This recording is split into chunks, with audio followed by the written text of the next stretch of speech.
Dragon Sorcerer, the Elemental Spewer, the Son of the Dragon, the Scaly Spitter of Suffering. Buffing Dragon Sorcerer is how I will be celebrating Dragon Week. Dragon Week is when a bunch of D&D YouTubers come together and make videos all about the same monster as a theme. This year is dragons. So let's talk about this little draconic mage here. So there are two versions of Dragon Sorcerer, the one in the 2014 Player's Handbook and the one in the 2024 Player's Handbook. Before we go into the differences between the two, let's look at something from the 2014 version. It has something that I think is pretty neat and quirky. It lets you read, write, and speak Draconic, and gives you a bonus to talk to dragons. And that is so interesting that a language can instantly be learned when your powers activate. To innately know a language that is tied to your physiology makes my mind rampant with wonder. Do you gain a Draconic accent? Would your manner of speaking change? Or was it always like that despite wherever you grew up? Does your voice change when you get this ability? Does it make you sound more like a dragon? I think that would be awesome. Your voice changes to sound more like a dragon. I could go on, but let's just ask the Dragon Sorcerer himself. DS, do you think your voice sounds more like a dragon? Yes, I think my voice has become very dragon-esque since my powers have manifested. Wait, that is what you sound like? Yeah, what about it? You don't sound very dragon-like. I'm a kobold, the pinnacle of reptiles, the pride of Volo. What do you think a dragon sounds like? I don't know. Spanish? Spanish? You think dragons sound Spanish? I don't know, it's always how I imagined it. Well, what do you think I sound like then? You sound like Pack Tactics or an American doing a bad European accent. Is that the best joke you got about Norway, or do you know nothing about the country because the American education system failed you like it failed so many others? Yeah, that's the best joke I got. Yeah, that's what I thought. Anyways, the 2014 version of Dragon Sorcerer was a bit underwhelming in terms of power, and the 2024 version was stronger, but it didn't give people what they wanted. Okay, well, what is this class then? Well, at first level, you get an ability that gives you more AC and more HP. Okay, so this is like a tankier melee sorcerer. No, because at level 6, you get an ability that makes elemental damaging spells better. Okay, so this is a blaster caster then. It's all about dealing damage with big explosive spells, right? This subclass will never give another ability that encourages this playstyle. Alright, well, what do you get? You get to fly around. Whee! Alright, now I'm getting it. So the subclass has got a way to increase its AC from growing scales, and at level 14 you get wings like a dragon. So it's all about transforming into a dragon. So the final ability must be all about becoming more dragon-like, right? Nah, you get to scream at people. What? What is happening? Bag of spiders. Okay, well, that was 2014 Dragon Sorcerer. The 2024 version is better, but it's still pretty all over the place. In my opinion, it needs more abilities that synergize to encourage a certain playstyle. But how do we do that? Well, what is the most iconic thing about a dragon? I think it's the fact that it can breathe fire, or in D&D's case, fire, acid, cold, lightning, and poison. That's what people want to do, shoot fire or whatever from their mouths. So let's make this a blaster caster. Let's start at level 1. Or level 3 if you use the 2024 version. The features I made are the same for both, so it won't matter. But first, you guys like free stuff? Then listen up, because I got something real nice for you all. Elderbrain's Scepter of the Lightbringer Kickstarter is now live. Scepter of the Lightbringer is a book for your 5e game that has pretty much everything you need. This book has got 24 new subclasses. It's got an entire adventure that takes you through city streets full of warring cultists and vampires. It's got 55 brand new monsters that will make you say things like, that looks like it belongs on a rock metal album, to, oh no, the horrors. But I know you guys, you want to know all about the subclasses. Well, how about a vermin druid all about summoning a bunch of rats and bugs? I'm sure this will have no negative impact and will not disturb the local ecosystem. It's got a blood barbarian that steals health from enemies. We love suck tanks here. It's also got an Oath of Death paladin, which again, no negative things can occur by swearing allegiance to the agents of death. This book has an adventure where your choices actually have an impact on the story. Well, well, well, if it isn't the consequences of my actions. Not convinced yet? Well, the folks over at Elderbrain are offering a bunch of free stuff so you can try out some of it before you even spend a dime. On the Kickstarter page, they got 12 free subclasses, 12 free monsters, 12 maps, and 1 mini adventure. It's all for free for anyone. So if you are interested in the Scepter of the Lightbringer or just want to try out a ton of free stuff, please use my link in the description down below. Supporting the Kickstarter not only helps a great third-party publisher, but also me. So again, use my link in the description down below if you are interested, and thank you to Elderbrain for sponsoring this video. At level 1, you get to pick your Draconic ancestors. ancestor. Your draconic ancestry decides what kind of dragon you got your powers from. Maybe your ancestor was blessed by a silver dragon, or maybe you won it in a poker game against a green dragon. The type of dragon you pick as your ancestor determines what type of spells deal more damage at level 6 when you get the feature Elemental Affinity. If a dragon breathes lightning, your lightning spells deal more damage. If a dragon breathes poison, your poison spells deal more damage. But I hope you like fire spells, because you would be a noob not to pick an ancestry that improves fire spells. For context, there are 23 sorcerer spells that deal fire damage. The second most is cold with 12 spells. You know how many acid spells sorcerer has? 6 spells. And half of those are spells that let you choose whatever damage type you want. There are only 3 spells in D&D 5e that are dedicated to dealing acid damage. A cantrip, a level 1 spell that came in a book this subclass was not originally printed in, and a 4th level spell. Very interesting how the black dragon has the least amount of spells for his element. So if you want to deal more damage with Elemental Affinity, your options are to pick fire and have a bunch of spells to choose from. Or pick a different element and keep spamming the same spells over and over again. Or you can continuously keep earning sorcery points to transmute spells to a different damage type. Why even give people the option to spew out acid if you aren't going to let them do it effectively? This is such a half-baked subclass. So to fix this, let's look at Transmuted Spell.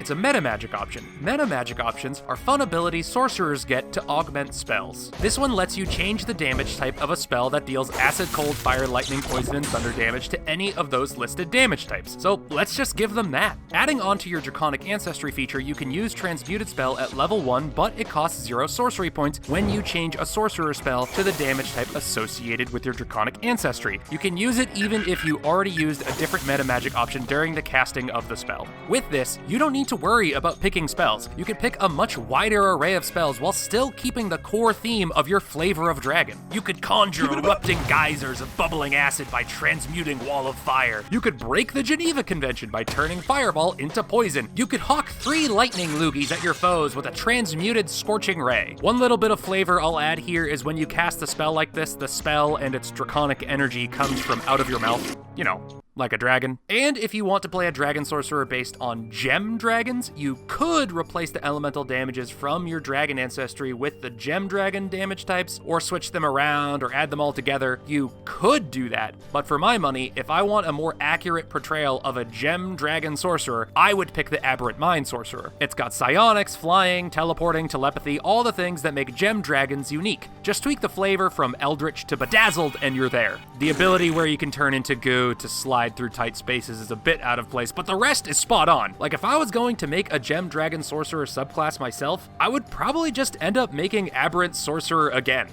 Well, minus the goo bit. If you're one of the people who really wants a Gem Dragon Sorcerer, I strongly recommend looking into Aberrant Sorcerers. Speaking of Aberrant Sorcerer, they get a nifty expanded spell list, which is great for sorcerers since they don't get to learn all too many spells, since every other 2024 sorcerer subclass got an expanded spell list. Except for Wild Magic Sorcerer, which is some bullshit! This subclass should get one too. The 2024 player handbook did give them one, but it doesn't really fit the blaster caster vibe I'm going for, so I made a new one that focuses on damage dealing spells. When I have spell lists for subclasses in these videos, I tend to give spells the class normally would not have access to, like Melf's Acid Arrow, or spells I know they are going to take. If you're playing a blaster caster, I know you're taking Fireball, so I might as well just give it to you. Elemental Bane is great to get past enemies resistant to your elemental damage. Dragon's Breath is there, because duh. And if you don't like those spells, you can replace one with any spell of the same level from the Sorcerer, Warlock, and Wizard spell list, as long as they are evocation or transmutation spells. Don't like Burning Hands? Replace it with Hellish Rebuke. Not a fan of Melf's Acid Arrow? Take Flock of Familiars. Summon 4 rats and go have fun. We're the rats. We pray at night, we stalk at night. We're the rats. The next feature they get is Draconic Resilience. It gives you more HP every time you gain a level in Sorcerer and gives you extra AC. I don't know why they were given this feature. These guys are designed to be tankier than the average Sorcerer, For no good reason. This feature has led people to believe this subclass is a melee sorcerer. It isn't. This is the first unique feature that you get that actually does something in combat, and it's really misleading. This subclass and Sorcerer as a whole do not give you melee abilities outside some cantrips. You're still better off shooting bad guys in the back with your spells. The 2014 version of Draconic Resilience is basically mage armor, and the 2024 version has the audacity to give you AC that scales with your charisma? Why? They don't need this! They don't need 18 AC at level 8, and that +1 to HP every level will not save your scrawny D6 hit die having butt when you get hit by, like, a Triceratops. What is your plan? What are you gonna do when you get up to the front lines? Cast Flame Blade? If you do that, the only fire that's going to be helping you is the flame cremating your now lifeless body. We are going to give them the 2014 version of this ability. It's free constant mage armor. You don't need it to scale with charisma. It's fine. Maybe I'll make a melee sorcerer that actually follows through. You know what? I'll make that one of my monthly homebrew things for my Patreon, and I'll have patrons vote on the theme. So if you're interested in that and a bunch of other homebrew subclasses, check out my Patreon. So this is all they get at level 1. This is still kind of boring in my opinion. There is no active ability. One ability is passively growing scales, and the other is just changing your damage type. I know the D&D community really hypes up how good changing your damage type is, but a lot of the time, it just does not matter. Who would have thought there were no resistances, immunities, or vulnerabilities on the regular human bandit and the regular human wizard and the regular human bear? And when it does come up, you're usually like, oh, okay, I guess I'll just cast a different spell on my next turn. My point is, this subclass needs a fun active ability at level 1, so let's give it to him. Breath Weapon. You shoot elemental damage out of your mouth in a 20-foot cone or a 30-foot line. Your choice. Creatures in the area make a dex save or take full damage. Half damage on a successful save. To calculate the damage, roll a number of d10s equal to half your sorcerer level, rounded down but minimum of 1, and use the total. And you regain use of this after a long rest. But why only 1 use a day? Well, 1, the damage scales, so it's always about as strong as the spells from your second highest spell level, which is pretty good, and 2, this is not a spell. Now, all the Sorcerer players watching this right now should have their neurons activated and bouncing around their skulls. If you use your action to shoot your breath weapon, you can use your bonus action to cast a Quicken spell. As a level 6 Dragon Sorcerer, you can breathe acid at your enemies, then Quicken cast Fireball, turn it into acid, and deal about an average of 52 damage to any enemies you hit. This is the Scorched Earth method. This is a ton of damage for this level, but keep in mind you're spending a class resource you get once a day, a 3rd level spell, 2 sorcery points, and this class is specifically made to do a bunch of damage with 1 damage type. Anyway, that is why you can only use your breath weapon once per long rest. That is the big red button you hit when something in front of you must absolutely not be alive anymore. I think the damage is fine, but if you think it's too much, just lower the damage by changing the d10s to d8s or d6s. You know, do that instead of leaving me a shitty comment. Oh, and we're keeping this bit about learning Draconic and being able to talk to dragons better because it's neat. The breath weapon is cool. I always wanted to shoot lightning out of my mouth. Yeah, 100%, dude. I bet you of all people know a thing or two about being like a dragon. You think I'm like a dragon, really? Yeah, dude, you're like a little dragon man. Wow, no one's ever called me a dragon before. I feel something. You want to move on to level 6 now, bud? Sure, level 6. Ding, ding, ding. At level 6, we have the feature elemental... Okay, hold on. We gotta do something about your voice, dude. Fine, what do you think a dragon should sound like? It doesn't sound like you know? It sounds like you're doing a voice. You could just talk normally, we're all friends here. Okay, How is this? That's your normal voice? Does it sound too Western? That is not what people think when they think Western. Oh, do you have a problem with this voice now? No, but you sound like someone way too popular to be slumming it up on this channel. Well, I think this voice makes me seem distinguished and regal. You're wearing a loincloth. Yeah, the level 6 gives Dragon Sorcerer Elemental Affinity, which lets you deal more damage with their chosen element and gain a resistance to that element. The 2024 version is a lot better than the 2014 version. In fact, the 2014 version is so bad that it's not even worth going over. The only thing we will add is that you can change what element you can have resistance to at level 18. Wait, why level 18? And why do you have a mop? It'll make sense at level 18. Anyway, Elemental Affinity is good, but again, it's passive. It could use an active ability. A fun ability, if you will. You know what's more fun than fire? More fire! At level 6, you get Draconic Might, which gives you 2 mana magic options specific to this subclass. The first is Enlarged Spell. When you cast an evocation spell that has an instantaneous duration, you can spend 1 sorcery point to increase the area of effect up to twice its original size. You can use Enlarged Spell even if you already used a different meta magic option during the casting of the spell. So in layman's terms, shoot an even bigger fireball. Fire is my religion, and I wish to spread it to the masses. You can turn your 20-foot radius fireball into a 40-foot radius fireball. The total diameter of that fireball is about the length of 2 buses or a tennis court. You, Wimbledon! Taking this to the absolute extreme, you could cast Meteor Swarm and summon 4 160 feet wide meteors. This spell was made to wipe out armies, but now it's fit to wipe out the dinosaurs. A piece of advice if you take this subclass, take Careful Spell. The 2024 version. The 2014 version is bad and not even worth mentioning. Here's the 2024 version. It's a meta magic option that lets you spend a sorcery point to protect people from taking damage from your spells. If you want to hit everything with your spells, your friends will be danger close. So if you plan on filling a room full of fire, you really should consider taking Careful Spell if you don't want them to end up extra crispy. I know it's magic and all, but how does the magic make you dodge an all-encompassing explosion of flames? I'm gonna say the magic lets you parry the explosion. That makes sense in my mind. Now, normally you won't need to make a fireball 80 feet wide, but sometimes just an extra 5 feet is all you need to get the last enemy in the room. Also, this mana magic works great with chain lightning to increase the range of the branching lightning.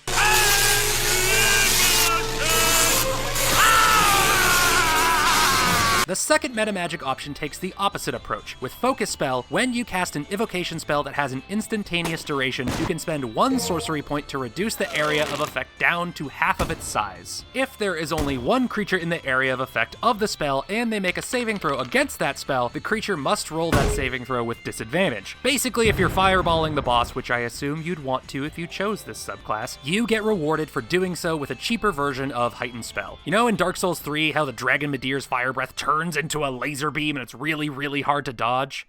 I picture Focus Spell being kind of like that. Man, I wish I was a dragon. With a voice like that, no way. Oh, yeah. Yeah, like I could see a kobold. Like, you definitely have a kobold-coded voice, but a dragon? No way. Yeah. No, okay then. Are you okay? You good? Yeah, never better. Never.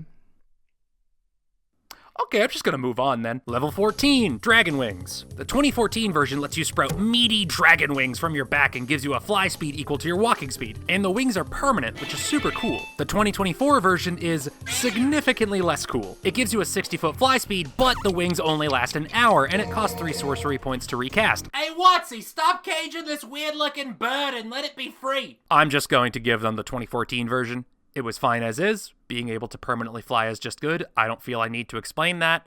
No, you don't need a 60-foot fly speed. You are in the back, casting spells, burning down tennis tournaments. Your spells have such a long range that you can hit people from another county. The fly speed is mostly there to protect you from dangers on the ground. 30 feet of permanent fly speed is plenty. The 2014 version was fine.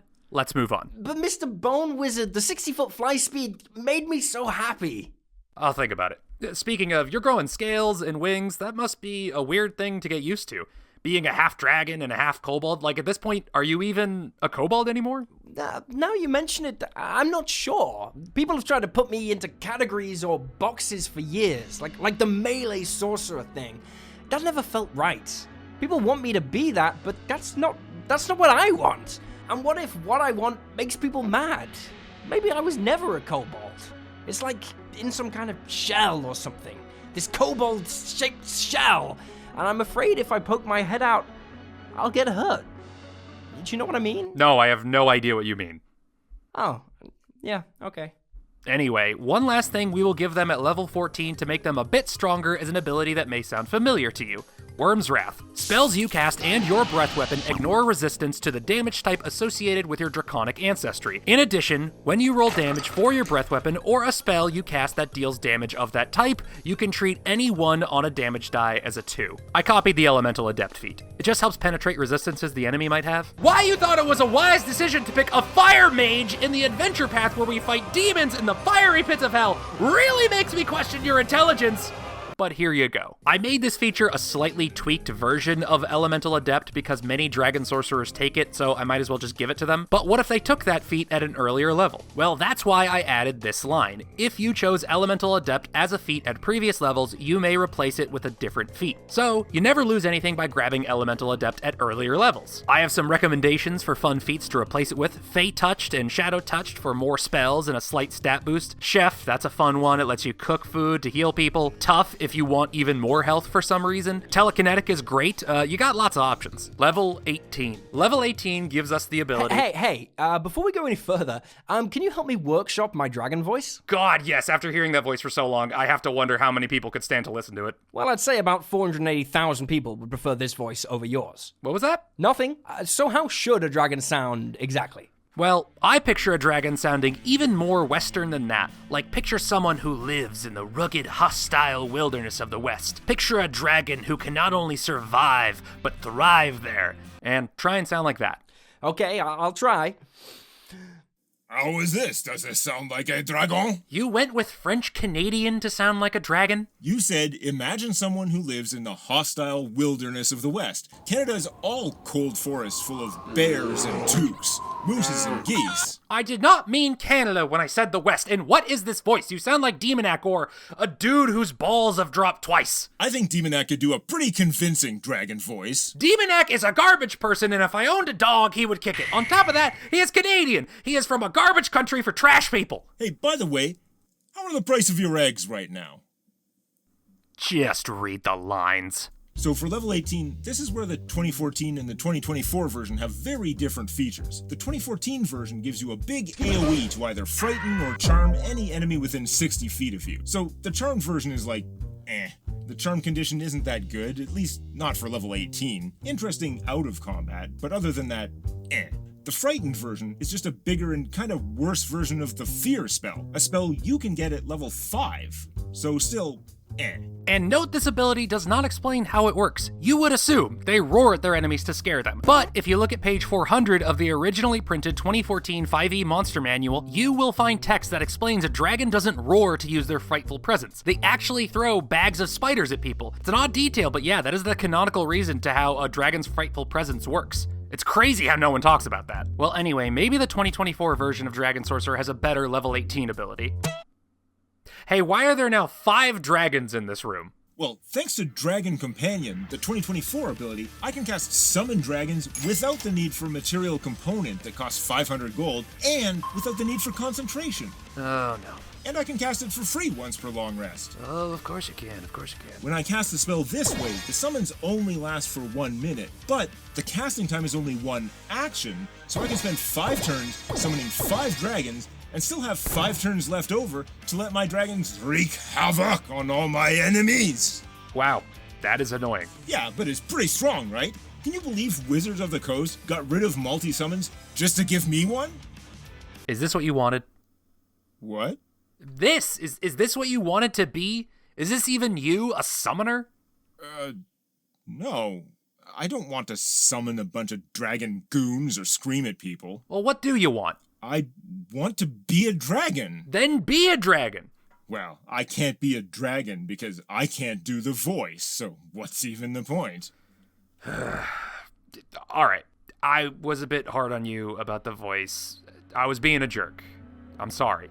You are clearly going through something, and I don't fully understand it, but I can tell it's bugging you. So talk to me, man. What's going on? I don't feel like a kobold. I feel like a dragon. I feel it in my bones. But I feel like if I took steps to transform into a dragon fully, people would hate me.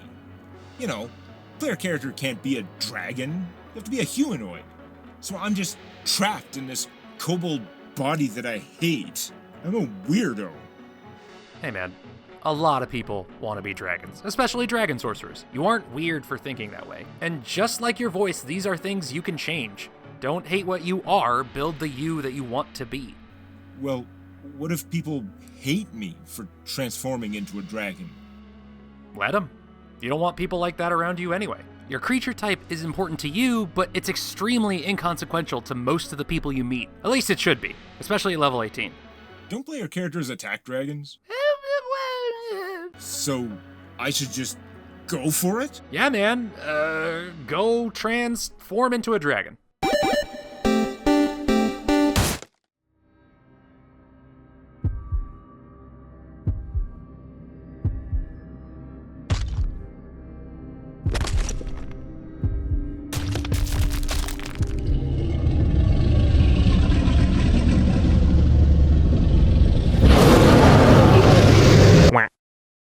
And that's why we have the mop. Me siento pegajoso. Ay, ¿soy un dragón? ¿Soy un dragón?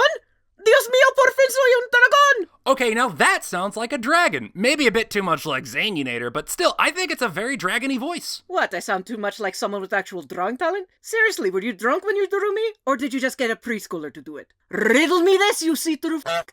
How come you're a skeleton with sausage fingers? I liked it better when you sounded Canadian. At level 18, I suggest a radically different feature. Something that we all wanted for a very long time. Draconic transformation. At level 18, you can spend 1 minute to transform into a dragon. In this state, your AC increases by 2, your fly speed increases to 60 feet, and the range of your breath weapon increases to either a 60-foot cone or a 90-foot line that is 5 foot wide. When you roll damage for your breath weapon or a spell you cast that deals damage of that type, you can treat any one on the damage die as a 4 instead of a 2. Also, you gain immunity to that damage type associated with your draconic ancestry. That's why I said you can change your resistance at level 18, just so you don't lose any features. While transformed, your creature type changes to dragon, which makes you immune to spells like Hold Person, by the way. Not sure how much that will come up at level 18, but hey, that's neat. While you are a dragon, you still have opposable thumbs and are able to manipulate objects as you did before. All magical items you were wearing before your transformation morph to fit your new form. You can still use all your features and cast spells, and you remain the same size as you were before. It's a little dragon. Why no size change? Because I personally do not want to deal with a character that is always large. And I do mean always, because once you transform, there is no going back. The transformation is permanent. You wanted a transformation? Well, here you go. Commit to it. So, like, I gave birth to myself? It appears that way, so yes. Oh, so you're like a pervert. I helped you! Why are you being mean to me? Hey guys, thanks for watching. Hope you liked the buffs and the body horror. If you did, consider liking and subscribing, and leave a comment. I respond to those. Thanks again to Elderbrain for sponsoring this video, and please go check out the Scepter of the Lightbringer Kickstarter. The link is in the description down below. Thank you to all the people who lent their voices for this video. Please go check out Demonac, Zanunator, Pack Tactics, and D&D Shorts. You can find the links to their channels in the description down below. They were all so nice for doing this, and to make it clear, I wrote all their lines. D&D Shorts was worried people would think he's pompous and a jerk. He's not. He's quite the opposite, actually. He does not go around bragging about subscriber count. They were all great. I am 90% sure none of them would kick my dog. Shoutouts to the patrons: Beefmaster, Jesse Eaton, Nolan46, Panko6, Luna Bruner, Manifestering, Random Guy Variety, Sparkdrake, Absentia Lucci, Alex Score, Anymoose, Sens, Christopher Cook, Dice Monkey, Ed Boy, Fusro Dog, Hayden Tisthammer, Iskander711, James Spear, Mr. Nobody13, Nema Maori, Nyo, Coda, Owen Hansen, Pat Hughes, Poggers Extreme, Seth Nyaw, Wet Toaster, Zachaloo, Xander3, and Zap4. Thank you guys so much. You are all amazing. I could not do this without you guys.